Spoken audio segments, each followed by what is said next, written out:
Ethan Roberts stood at the edge of his empire, gazing out at the break of dawn from the rooftop of his towering skyscraper on Fifth Avenue.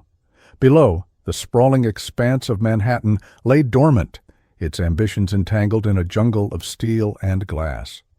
Success often masquerades as fulfillment, he mused silently, but solitude is the price of the facade. The city stirred slowly, its streets bathed in the amber hues of the waking sun. Shadows stretched lazily across the avenues as the faint hum of life began to return. A crisp morning breeze caressed Ethan's face, and for the first time in years he allowed himself a deep, deliberate breath, as though trying to exhale the weight pressing down on his very soul. From this vantage point, dominating the world seemed easy, but understanding oneself felt insurmountable. With meticulous precision, Ethan adjusted the strap across his chest, his fingers moving with the practiced confidence of a man accustomed to control. His every motion carried the cold efficiency of his approach to business, structured, decisive, and impervious to error. For a fleeting moment, the hardened lines of his face softened, revealing a melancholic smile. This is my pinnacle, not an endpoint, but a mirror reflecting every sacrifice I've made to get here. But how far am I from myself?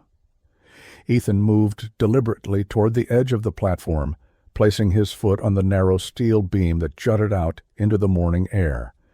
His arms extended sharply to either side, as though trying to embrace the void.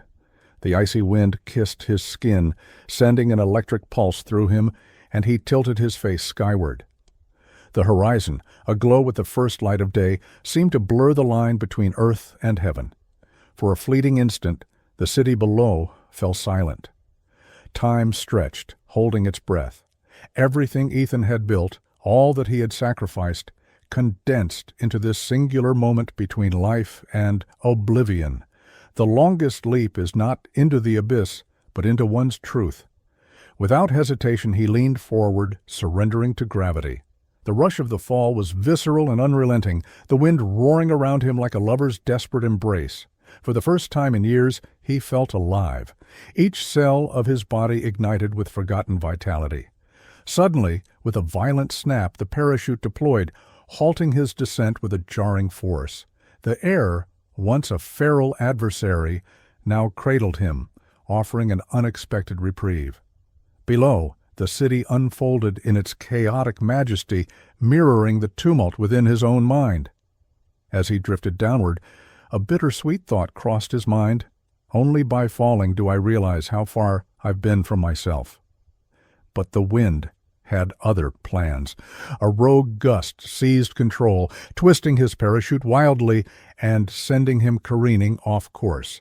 He wrestled with the cords, fighting for control, but the city refused to grant him mercy. He hurtled toward the ground, straight for the entrance of his skyscraper. At the base of the building, in the crisp morning air, Maggie Cole, a custodian nearing the end of her graveyard shift, adjusted her faded navy uniform. The worn fabric hugged her slender frame as she tucked an errant strand of brown hair back into her bun. She paused before stepping into the revolving doors of the grand lobby, the daunting beginning of her day ahead. The sharp crack of displaced air shattered the stillness. Startled, Maggie turned just in time to see a shadow engulf her. A split second later, a tangle of fabric, cords, and sheer force collided with her, knocking her to the ground. Dazed, she felt the weight of a stranger atop her, the parachute still billowing in the wind. "What on earth?" Maggie gasped, her voice a mix of fear and indignation. The words caught in her throat as she stared up at Ethan, their faces mere inches apart. His eyes, hardened by years of calculated ambition, softened as they met hers. In those eyes, Maggie saw something unexpected: vulnerability.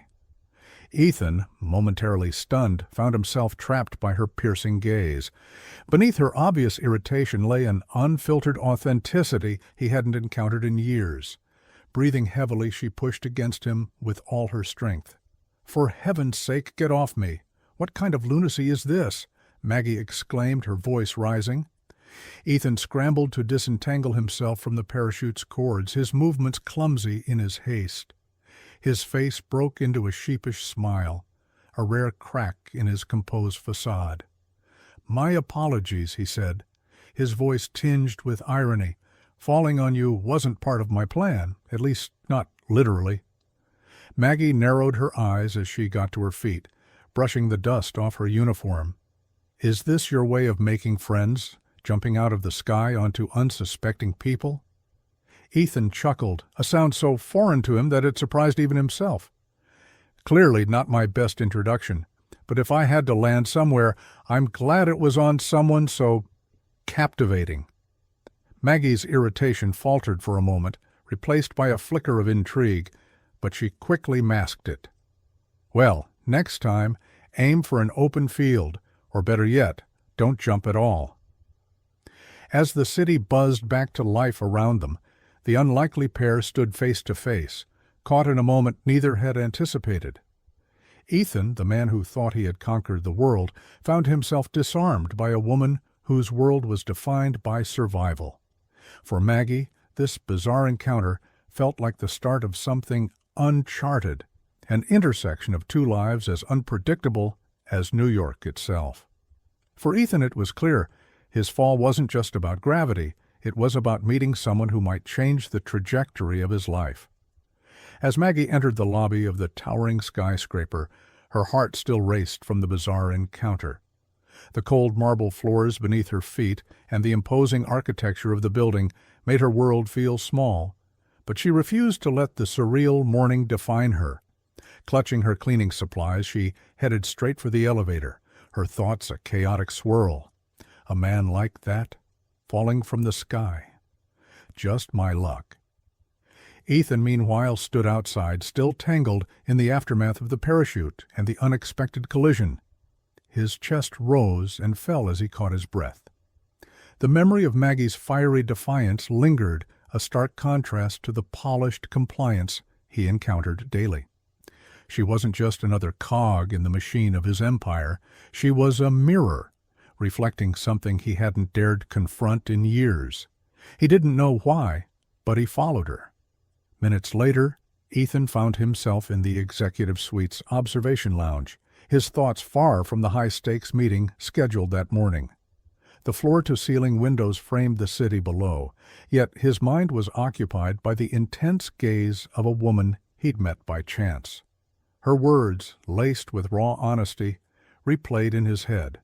The real power is in what the soul refuses to accept, not in what it blindly takes.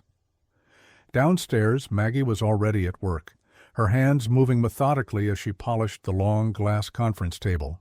The space, designed to intimidate, seemed no different to her than any other room she cleaned, except for the memories of that morning, now etched vividly in her mind.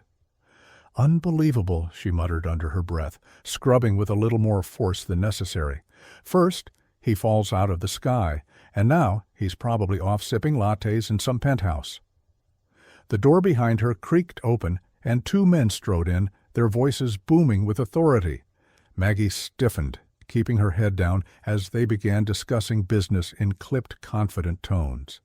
"I assure you, Mr. Bennett," said a deep voice, "this quarter's returns will more than justify the investment.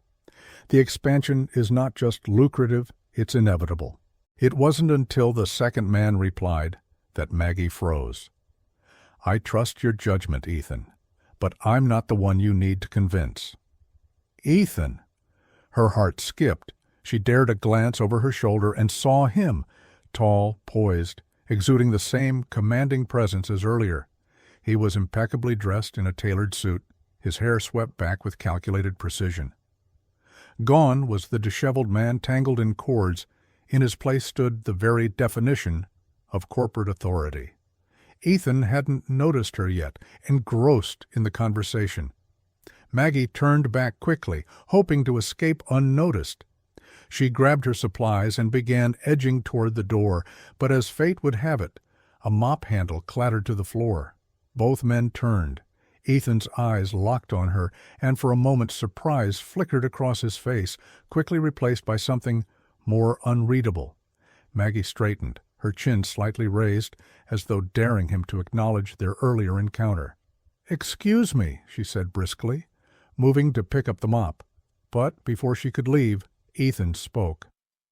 "Wait." The other man, clearly irritated, glanced between Ethan and Maggie. "You know her?" Ethan hesitated for a fraction of a second before offering a calm smile. "We've crossed paths." Maggie tightened her grip on the mop, her irritation simmering. She looked directly at Ethan. "Only because you quite literally fell into mine." The investor frowned, visibly puzzled. "What does that mean?" Ethan waved it off with a laugh that carried a surprising warmth. "Long story. But she's right. I owe her an apology." The investor scoffed. "Apologies don't close deals." Maggie, emboldened by the man's dismissiveness, turned to face them fully.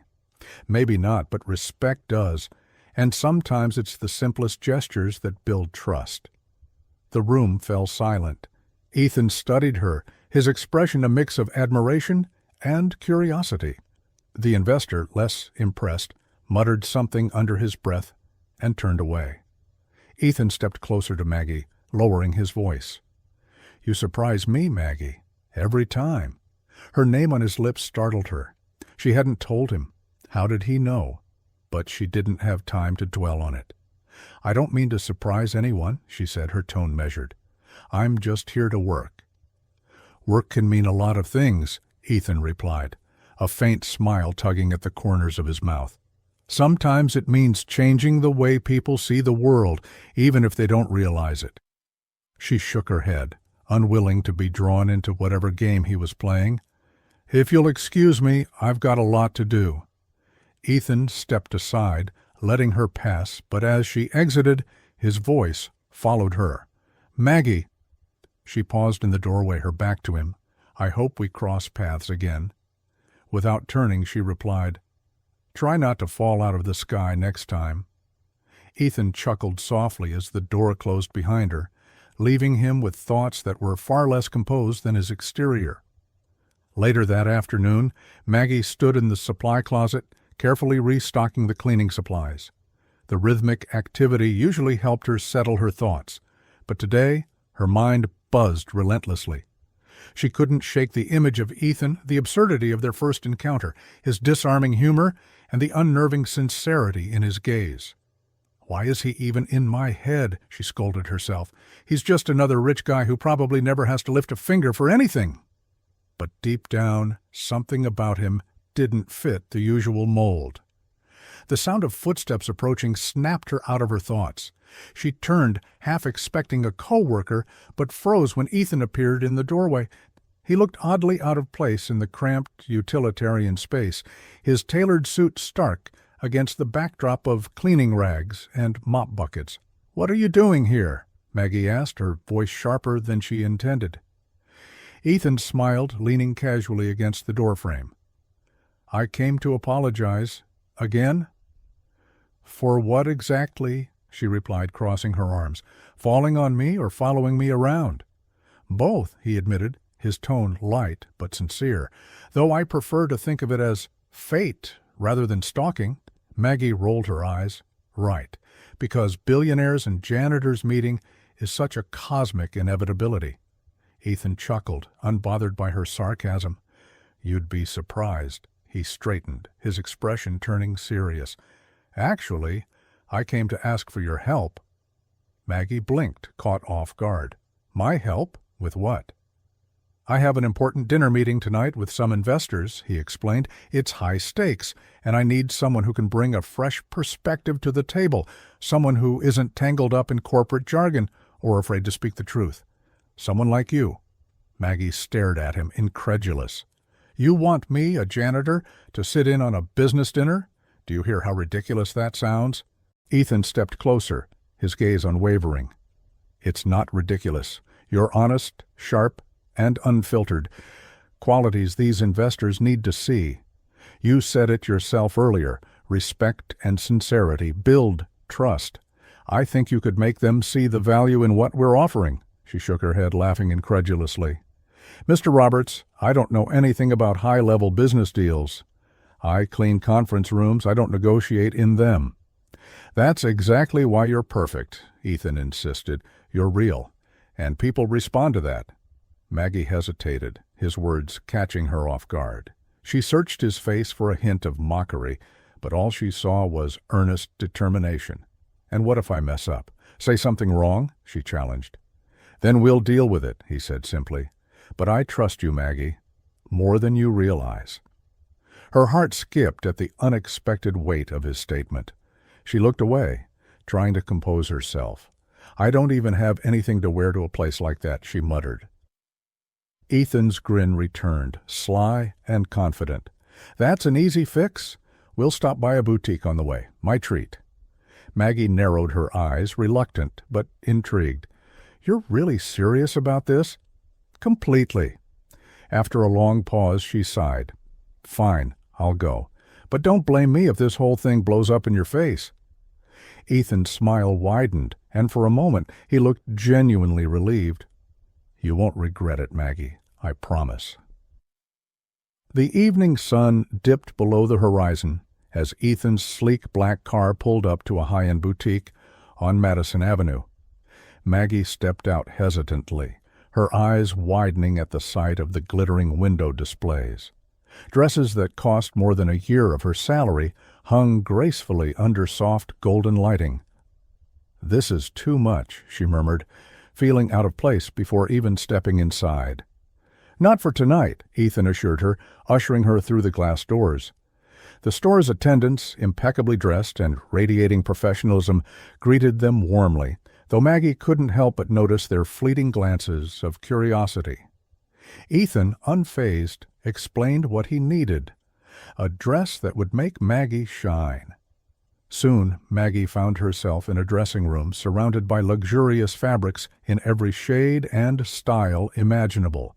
The attendants fluttered around her, suggesting this or that, but nothing felt right. Finally, Ethan stepped in with a dress in hand. A deep emerald green gown with a sleek, timeless cut. "Try this," he said, holding it out. Maggie hesitated but took it. Moments later, she emerged from the dressing room, the dress fitting her like it had been made for her. Ethan's breath caught as he saw her, his usual composure slipping. "You look stunning," he said, his voice uncharacteristically soft. Maggie blushed, smoothing the fabric nervously. "It's just a dress." "It's not just the dress," Ethan replied, his gaze steady. "It's you." The drive to the restaurant was quieter than Maggie expected. Ethan seemed deep in thought, his usual easy banter replaced with a contemplative silence. Maggie fidgeted with the hem of her dress, the gravity of what she'd agreed to sinking in. As the car pulled up to the lavish restaurant, Ethan finally spoke. "Remember, just be yourself. That's all I need from you tonight." Maggie nodded, unsure if she believed him, but determined to hold her own. Inside, the restaurant gleamed with opulence, crystal chandeliers, polished marble floors, and a soft hum of conversation from well-dressed patrons. All eyes turned to them as they entered, and Maggie fought the urge to shrink under the scrutiny.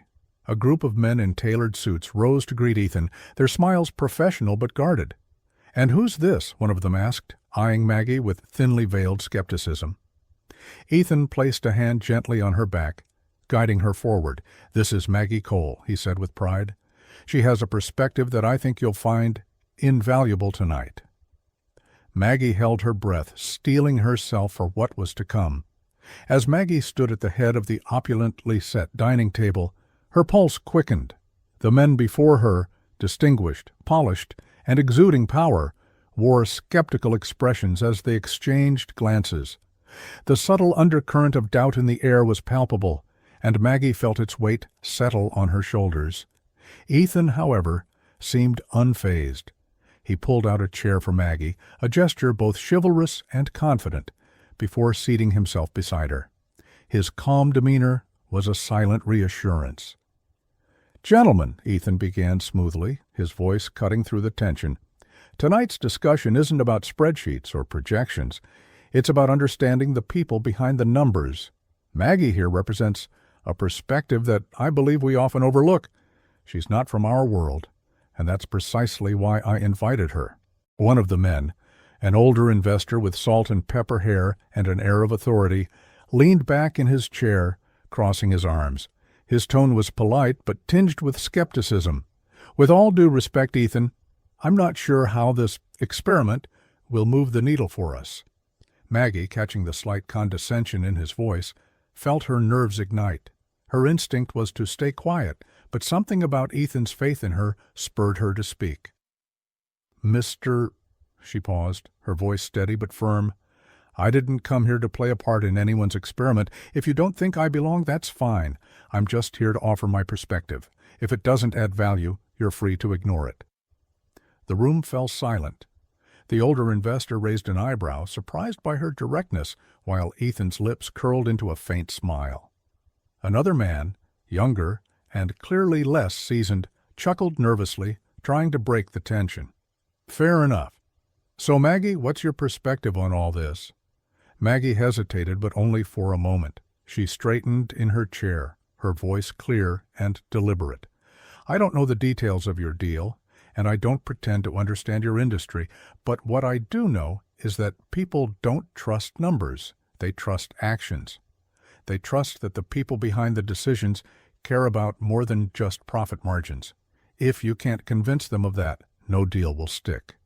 Her words hung in the air, simple yet profound. The older investor leaned forward, his expression softening into one of genuine interest. "And how would you suggest we do that?" Maggie met his gaze, unflinching. "By being honest, by showing that this isn't just about the bottom line, but about the impact it will have on the people involved. Numbers are easy to manipulate. Integrity isn't." The younger man nodded slowly, visibly impressed, while the others exchanged thoughtful looks. Ethan watched it all unfold, his chest swelling with a quiet pride. As the evening progressed, the conversation flowed more naturally. Maggie's insights, though unpolished, carried an authenticity that disarmed the room. She spoke about her own experiences, working long hours, struggling to make ends meet, and the things that truly mattered to people like her. Ethan occasionally chimed in, steering the discussion when necessary, but for the most part he let Maggie take the lead. Her presence was magnetic, her words cutting through the pretense that often clouded such high-stakes meetings. By the time dessert was served, the tone around the table had shifted. The once skeptical investors now leaned in when Maggie spoke, their expressions thoughtful and engaged. One of them, a younger man with a sharp wit and a penchant for sarcasm, raised his glass toward Maggie. "To unexpected wisdom," he said with a grin. Maggie, caught off guard, managed a small, grateful smile as the others joined in the toast. As the group dispersed, Ethan lingered by the table, waiting for Maggie as she gathered her things. The investors, now chatting amicably, made their way toward the exit, leaving the two of them alone in the grand dining room. "You were incredible," Ethan said, his voice low but filled with admiration. Maggie laughed softly, shaking her head. "I just told the truth. I don't know if that's incredible." "It is when no one else in the room has the courage to do it," he replied, his gaze steady. She looked up at him, surprised by the sincerity in his tone. "I don't think I've ever met anyone like you," she admitted. Ethan chuckled, his expression turning wistful. "The feeling's mutual, Maggie." The ride back to her apartment was quieter than the journey to the restaurant. Maggie stared out the window, the city lights blurring as the car sped through the bustling streets. "You've had quite a night," Ethan said, breaking the silence. Maggie turned to him, her expression thoughtful. "I'm still not sure what just happened, but thank you for trusting me." Ethan smiled, his eyes meeting hers. "It's me who should be thanking you. Tonight wouldn't have been the same without you." When they arrived at her building, Ethan got out to open the door for her. As she stepped onto the sidewalk, she hesitated, feeling a strange pang of reluctance to say goodbye. "Maggie," Ethan said, his voice softer now, "this isn't the end of our story. At least, I hope it's not." She looked at him, her heart conflicted. "I don't know what kind of story this even is, Ethan." His smile was enigmatic, almost playful, the kind that's just getting started. Maggie spent the next day trying to shake off the surreal experience of the previous night. Between cleaning offices and scrubbing floors, her mind kept replaying the dinner, Ethan's unwavering confidence in her, the skeptical investors softening as she spoke, and the way he'd looked at her when he said, "This isn't the end of our story." By the time her shift ended, she felt emotionally drained. As she stepped out of the building, clutching her coat against the crisp evening air, she almost collided with a familiar figure. "Ethan?" she exclaimed, startled. He leaned casually against a sleek black car parked near the curb, his presence as commanding as ever. "Good timing," he said with a smile. "I was hoping to catch you before you left." "What are you doing here?" Maggie asked, her tone equal parts curious and wary. "I wanted to thank you again," he replied, his expression earnest. "Last night was a success, and it's because of you. The investors are on board." Maggie's lips curved into a small smile. "That's great. I'm glad I could help." "But I don't think I've thanked you properly," Ethan continued. "How about dinner?" "Just the two of us, no business, no pressure. My treat?" Maggie hesitated, her instincts on high alert. "I don't think that's a good idea." "Why not?" Ethan asked, genuinely curious. She crossed her arms, her gaze steady. "Because people like you and people like me don't exist in the same world. Whatever this is, it's temporary. A novelty, maybe, but it's not real." Ethan's expression faltered for the briefest moment, but he quickly recovered, his tone softening. "I don't see it that way, and I think you don't either." Maggie looked away, unsure how to respond. She felt the pull of his sincerity, but knew how easily lines blurred when power dynamics were at play. "Ethan," she said carefully, "I appreciate everything you've done, but I have my own life, my own struggles. I can't just step into your world like it's a pair of new shoes. It doesn't fit." Ethan nodded slowly, his eyes thoughtful. "I get it, and I respect that. But just so you know, this isn't about pulling you into my world. It's about figuring out what happens when two people from different worlds meet."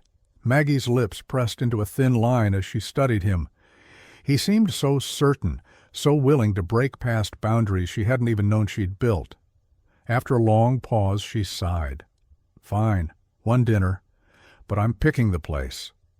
Ethan's smile broke through, bright and genuine. "Deal." Later that evening, Ethan found himself seated at a cozy, family-owned diner in Brooklyn, its walls adorned with faded photographs and hand-painted murals. The aroma of fresh coffee and sizzling burgers filled the air, and the hum of conversation created a warmth that felt entirely foreign to him. Maggie slid into the booth across from him, wearing a simple blouse and jeans. For the first time, she looked completely at ease. "This is where you wanted to eat?" Ethan asked, bemused. "It's real," Maggie replied with a shrug. "No overpriced wine or tiny plates, just good food and good people." Ethan laughed softly. "Fair enough." As they waited for their orders, the conversation flowed more naturally than either of them expected. Maggie shared stories about her childhood, her struggles to make ends meet, and the small joys that kept her going. Ethan, in turn, opened up about his own life, the pressure of running an empire, the loneliness of success, and the constant chase for something he couldn't quite define. For the first time in years, Ethan felt like he could breathe. Maggie, unfiltered and genuine, had a way of cutting through the layers of pretense he'd built around himself. When their food arrived, a towering stack of pancakes for Maggie and a classic burger for Ethan, she couldn't help but laugh at the sight of him carefully inspecting his meal. "Not fancy enough for you?" she teased. "It's rustic," Ethan replied with a grin. "But I think I'll survive." They both laughed, the tension between them dissolving into something lighter, something easier. As the night wore on, Ethan found himself reluctant to leave. He walked Maggie to her apartment, their conversation meandering from light-hearted banter to deeper reflections. When they reached her building, she paused at the door, turning to face him. "Thanks for tonight," she said. "It was nice. Unexpectedly nice." Ethan smiled, his hands in his pockets. "I'll take that as a win." Maggie hesitated, her eyes searching his face. "Good night, Ethan." "Good night, Maggie," he replied, his voice warm. As she disappeared into the building, Ethan stood there for a moment, staring at the door. He wasn't entirely sure what was happening between them, but for the first time in a long while, he felt something that wasn't ambition or obligation. It was possibility. Milena sat quietly next to Javier as the car smoothly made its way back toward the mansion. The city lights flickered like a distant constellation, their glow reflecting in her thoughtful gaze. Javier, his hand steady on the wheel, glanced at her briefly, before breaking the silence with his signature mix of irony and charm. "You were brilliant tonight, Milena," he said with a smirk. "I never imagined a janitor could outshine a room full of business sharks." Milena turned her head slightly, catching the sarcastic edge in his tone, but also sensing a sincere undertone. She offered a small, knowing smile. "Sharks may seem impressive, Mr. Javier, but at the end of the day they're just oversized fish in a pond of illusions. Sometimes the simplest fish swims better because it's not weighed down by the need to impress." Javier let out a soft laugh, both amused and intrigued. Milena's words often landed like a subtle jolt to his carefully guarded soul. "Well," he said, his voice carrying a more serious note now, "thank you for stepping up tonight. Your honesty helped seal the deal. You surprised even me." Milena felt a slight blush rise to her cheeks, unused to receiving praise from someone as guarded as Javier. She quickly composed herself and replied with her usual wisdom. "The toughest deals are solved with the same formula as the simplest ones. Honesty," she said. "Everything else, Mr. Javier, is just decoration to appease the ego and distract the soul, which always recognizes the truth when it's in front of it. After all, what is a deal but a mutual exchange of transparency? If we offer our truth, the agreement holds on its own. The rest is just embellishment for the inevitable." Her words settled between them like a fragile yet unbreakable thread. Javier drove in silence for a moment, the soft hum of the engine filling the space. He made a smooth turn, taking them toward a quieter, more exclusive part of the city. Then, with disarming casualness, he spoke. "There's another deal I'd like to discuss with you. Do you have time for a drink at my mansion?" The invitation caught Milena off guard. Her expression changed instantly, her eyes narrowing with a mix of indignation and pride. "A drink at your mansion?" she echoed, her tone edged with defiance. "Mr. Javier, you underestimate my dignity. If you think I'm that kind of woman, you're mistaken. My respect is not for sale." Javier laughed, his amusement unshaken by her fiery response. "Don't be so dramatic, Milena. I'm not as easy as you think, and besides, I already have a girlfriend. I just want to talk business." Milena felt a wave of embarrassment wash over her as she realized she might have misinterpreted his intentions. Still, she couldn't help but feel a flicker of jealousy stir in her chest, though she refused to acknowledge it, even to herself. Turning her gaze back to the window, she tried to conceal her unease. "Of course," she said, forcing a smile tinged with reluctant amusement. "How could I forget? A man like you surely has someone waiting." Javier glanced at her with a smirk, clearly entertained by her reaction. "You should hear me out," he said, his tone laced with playful challenge. "And don't worry, this deal doesn't involve parachuting with me again." Milena couldn't help but chuckle, her defenses softening just slightly.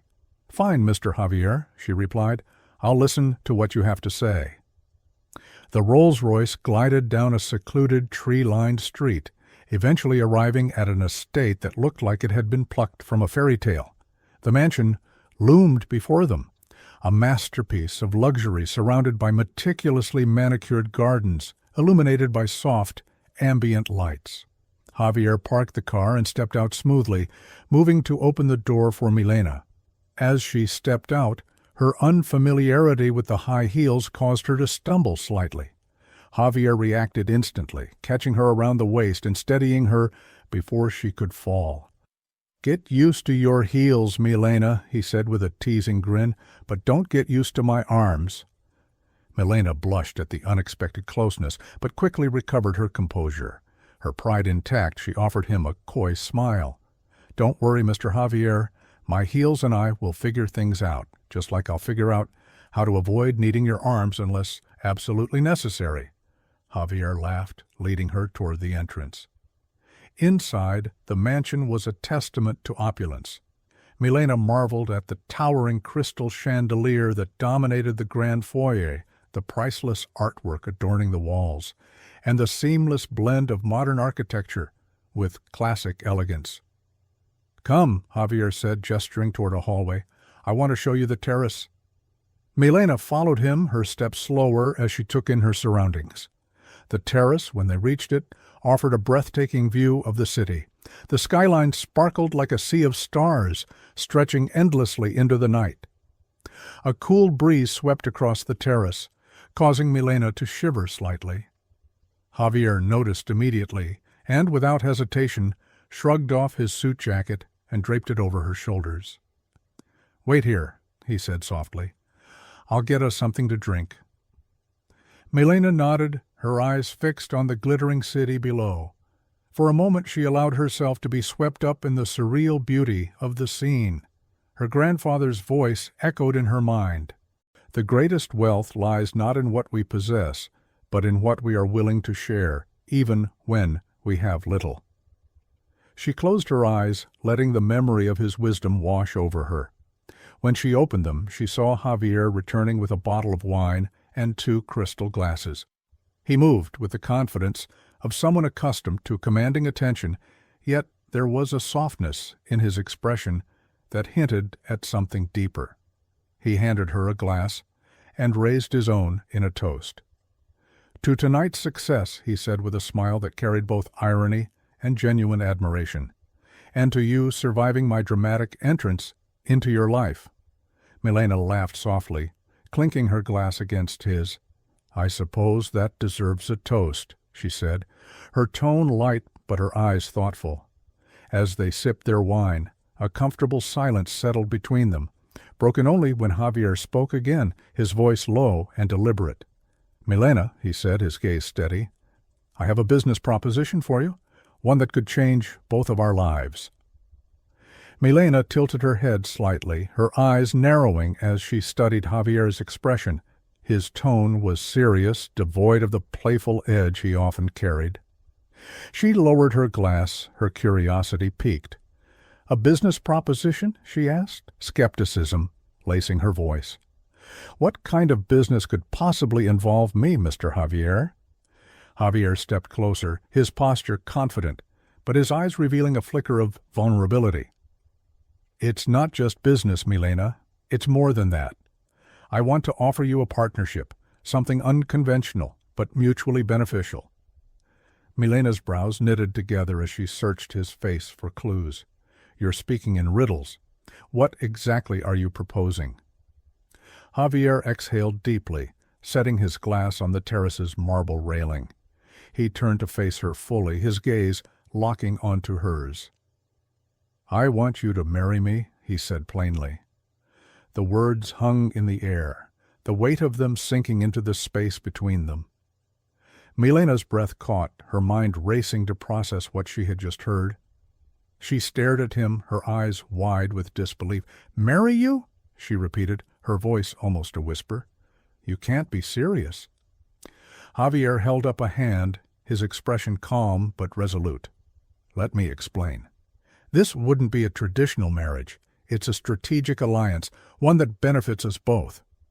Milena shook her head, stepping back as her mind struggled to make sense of his words.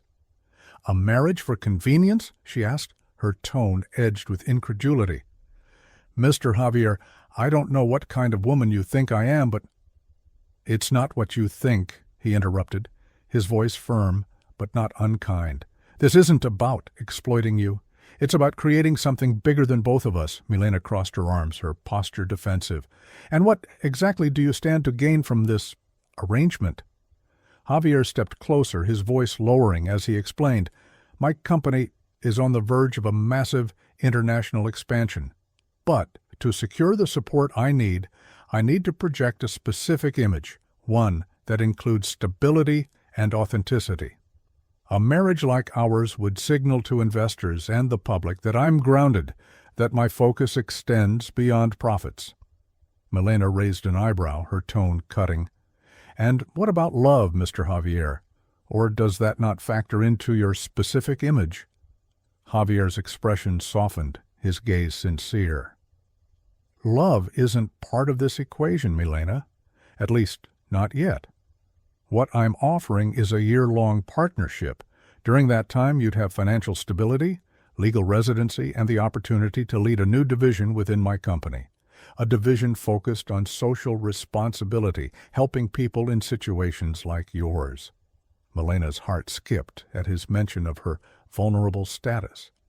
The prospect of stability and an opportunity to make a difference tugged at her, but still, the offer felt like a betrayal of her values. "And after the year is over?" she asked cautiously. "After the year, you'll be free to go," Javier said. "No strings attached. The marriage will end, and you'll walk away with everything you need to build the life you deserve." Milena stared at him, her emotions swirling. There was something unsettlingly persuasive about his pitch, but it clashed with everything she believed about love, commitment, and integrity. She drew a shaky breath. "You're asking me to sell my soul, Mr. Javier, to tie myself to a man I don't love for the sake of appearances and convenience. Do you have any idea what you're asking?" Javier's eyes darkened, his tone soft but unwavering. "I'm asking you to trust me, Milena. I know this is unorthodox, but I see potential in you, potential you might not even see in yourself. This isn't just about me, it's about giving you a platform to change your life and the lives of others." Her defenses wavered as his words sank in. She thought of her grandfather, of the uncertainty she faced every day, of the dreams she had buried beneath the weight of survival. But then another thought struck her. "What about your girlfriend?" she asked, her voice tinged with bitterness. "Does she know about this grand proposal?" Javier chuckled lightly, though there was no humor in his eyes. "Vivian and I have an arrangement. She's more interested in her public image than in a real relationship. Trust me, she won't object." Milena's jaw tightened. "That doesn't make it right." "No, it doesn't," Javier admitted. "But sometimes the right path isn't clear until we take the first step. I'm offering you that step, Milena." For a long moment, silence enveloped the terrace. Milena turned away, her gaze drifting to the glittering city below. Memories of her grandfather's wisdom filled her mind, his voice a steadying presence amidst her turmoil. Finally she spoke, her tone firm but tinged with vulnerability. "A marriage isn't just a contract, Mr. Javier. It's a commitment, a promise. And without love, that promise is empty." Javier approached her, his voice soft yet resolute. "I'm not asking you to promise love, Milena. I'm asking you to promise honesty and respect. The rest, we'll figure out as we go." She turned to face him, her eyes searching his for any trace of deception. What she saw startled her. Sincerity, tinged with a quiet desperation he couldn't entirely hide. "I need time to think," she said finally, her voice barely above a whisper.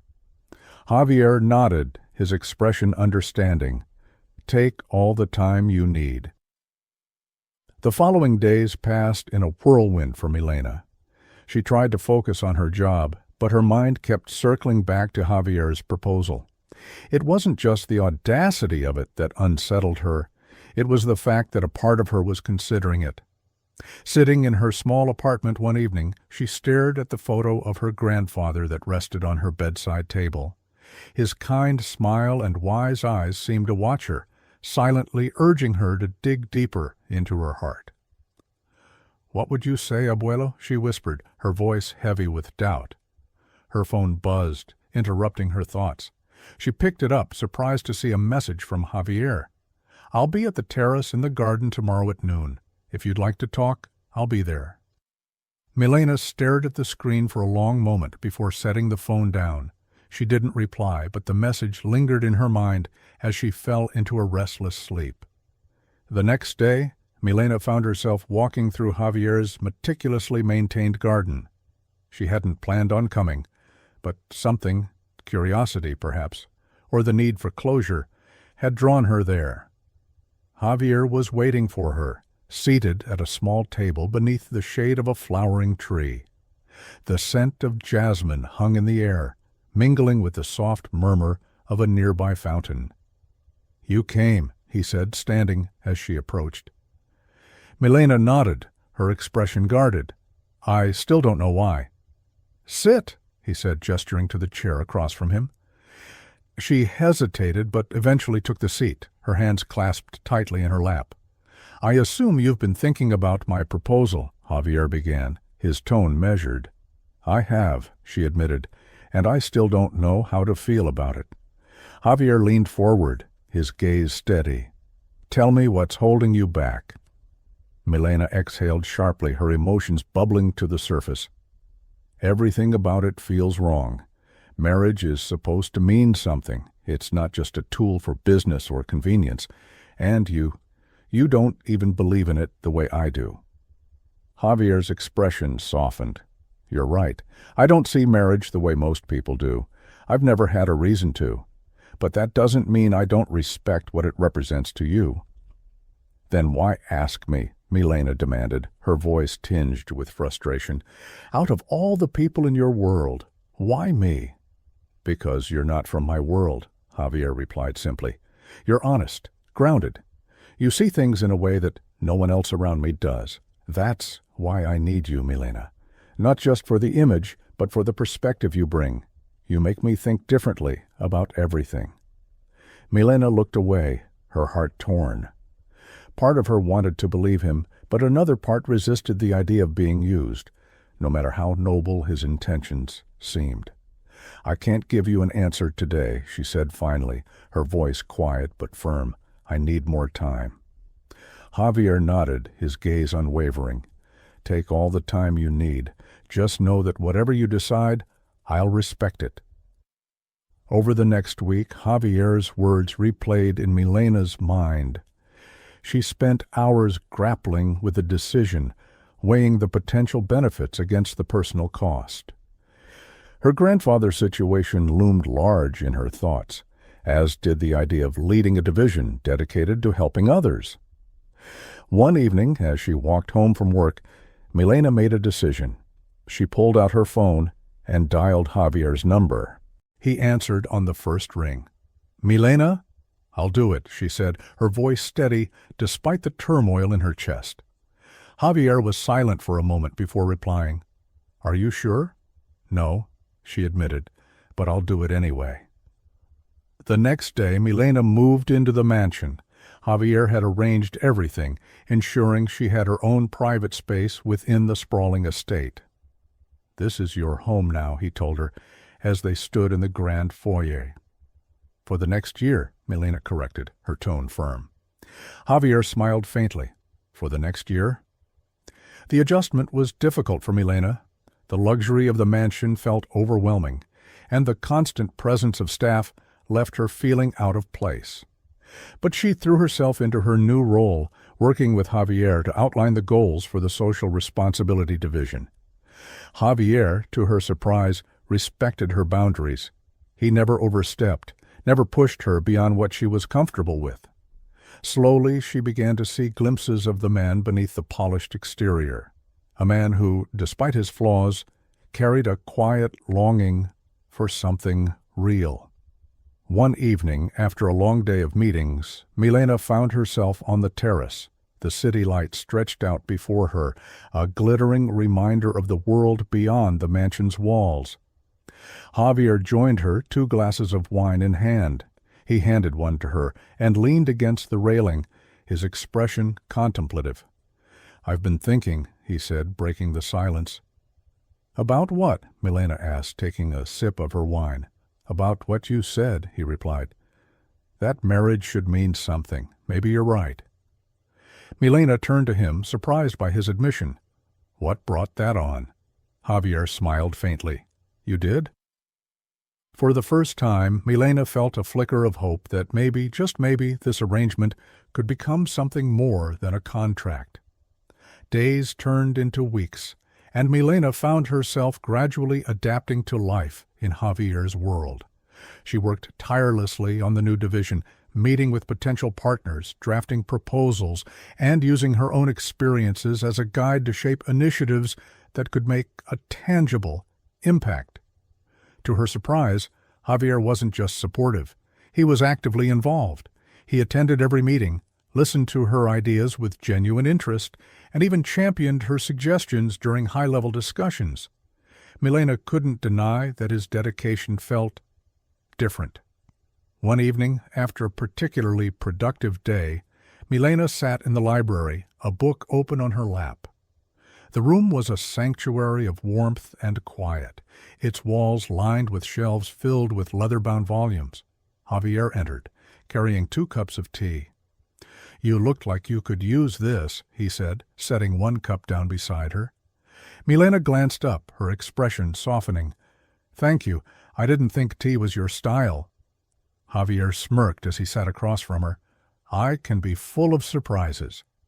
She laughed lightly and took a sip.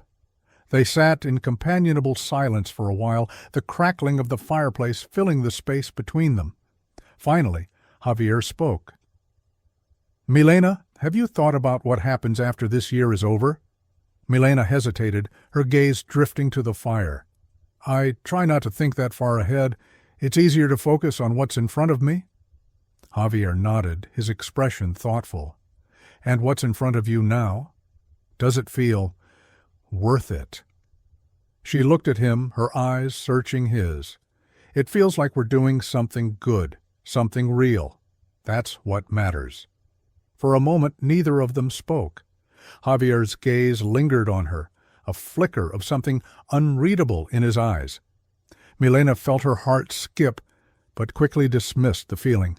I should get some rest, she said, closing the book and standing.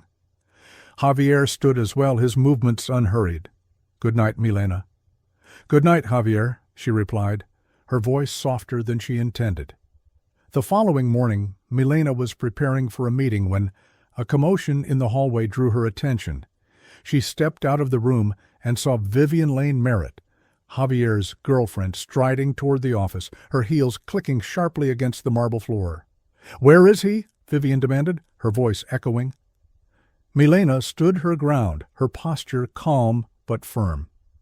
Mr. Javier is in a meeting. Can I help you with something? Vivian's eyes swept over Milena, her expression turning venomous. So it's true. He's spending all his time with you. Milena raised an eyebrow. I'm here for work, Miss Merritt. If you have concerns, I suggest you take them up with him directly. Vivian sneered, stepping closer. Let me give you some advice, darling. Men like Javier don't fall for women like you. You're nothing more than a temporary distraction. A novelty he'll tire of soon enough. Milena's jaw tightened, but she refused to rise to the bait. If that's how you see him, Ms. Merritt, then maybe the problem isn't me. Maybe it's you. Before Vivian could respond, Javier appeared, his expression unreadable. Vivian, he said smoothly, I think it's time we talked. Milena stepped aside, her heart pounding, as Javier and Vivian disappeared into his office. She didn't want to eavesdrop, but she couldn't stop her thoughts from racing. Inside the office, Javier leaned against his desk, his arms crossed as he faced Vivian. I'm ending this, he said, without preamble. Vivian's eyes widened in shock. You're breaking up with me? For her? This isn't about her, Javier said firmly. It's about us. We've been living a lie, Vivian, and you know it. Our relationship is nothing more than a facade. Vivian's lips curled into a bitter smile. And what you have with her is real. Don't make me laugh, Javier. Javier's expression softened, but his resolve didn't waver. It's not about her. It's about me wanting something more than what we've been pretending to have. I'm sorry, Vivian. I wish you well, but this is over." Vivian stared at him for a long moment before turning on her heel and storming out of the office. Later that evening, Javier found Milena on the terrace, staring out at the city lights. She turned as he approached, her expression wary. "Vivian left," he said simply. Milena nodded, her tone measured. "I figured as much." Javier stepped closer, his gaze steady. "She said some things to you earlier, didn't she?" Milena hesitated, but eventually nodded. "She didn't say anything I couldn't handle." Javier sighed, his expression pained. "I'm sorry, Milena. You didn't deserve that." Milena's lips curved into a faint smile. "It's fine. I've dealt with worse." He reached out, his hand brushing against hers. "You deserve better." Milena looked up at him, her breath hitching as their eyes met. For a moment the world seemed to fade away, leaving only the two of them on that quiet terrace. But Milena stepped back, her voice steady but guarded. "Good night, Javier." Javier watched her go, a quiet determination settling in his chest. In the days following Vivian's departure, a subtle but undeniable shift settled over the mansion. Without the looming presence of her sharp glares and cutting remarks, the atmosphere felt lighter, almost peaceful.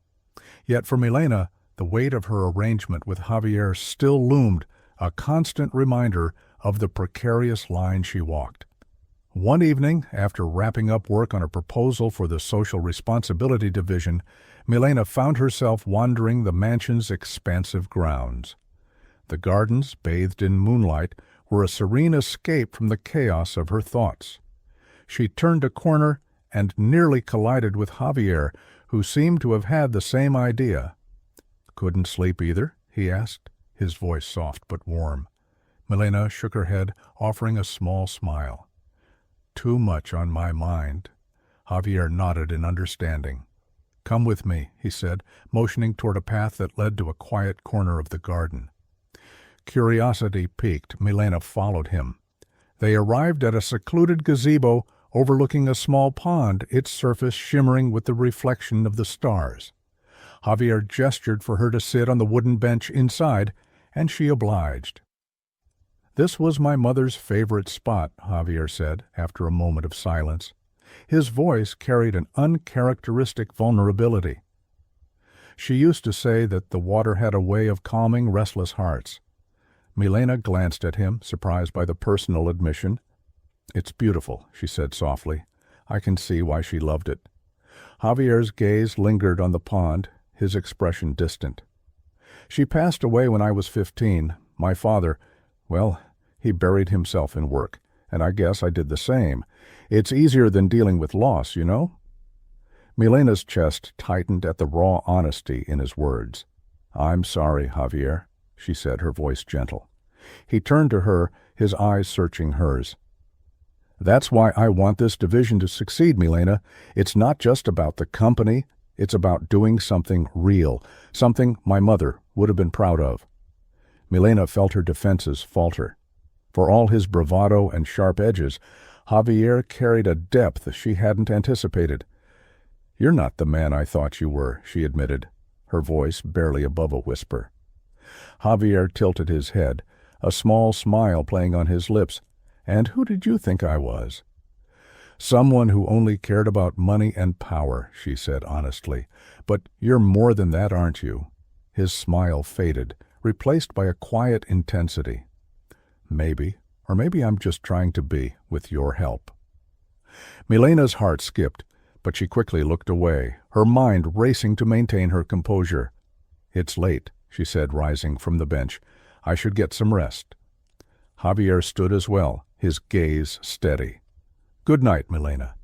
As she walked away, she felt his eyes on her, the weight of his presence lingering even after she disappeared into the mansion.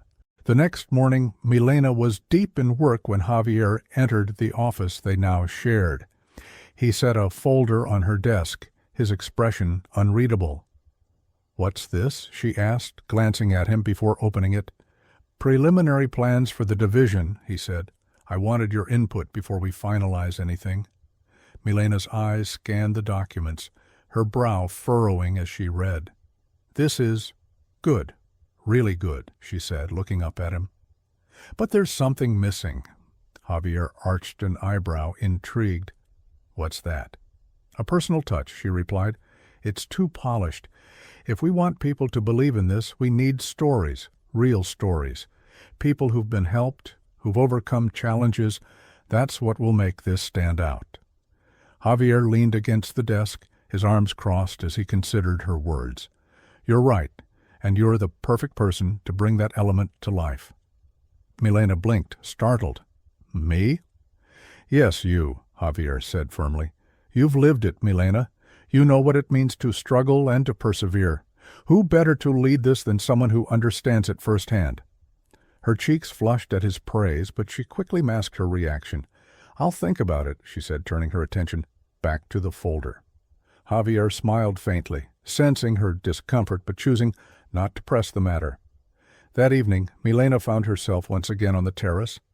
The city stretched out before her, a constant reminder of how far she'd come and how much further she still had to go. Javier joined her, carrying 2 cups of coffee this time. He handed one to her, without a word, and they stood side by side, the quiet companionship settling between them. "You've changed since I first met you," he said after a while. Milena glanced at him, her expression curious. "What do you mean?" "You're stronger," he said simply. "More confident. You're starting to see the value in yourself." She laughed softly, shaking her head. "I think you're giving me too much credit." "Not at all," Javier said, his gaze steady. "You've always had that strength, Milena. You just needed someone to remind you of it." Milena's chest tightened at his words, a warmth spreading through her that she hadn't felt in years. She turned back to the skyline, a faint smile tugging at her lips. "Thank you, Javier," she said softly. "For what?" "For believing in me." As the weeks unfolded, the boundaries between Javier and Milena continued to blur. Their professional partnership thrived, but beneath the surface, something deeper began to grow. A connection neither had anticipated but couldn't ignore.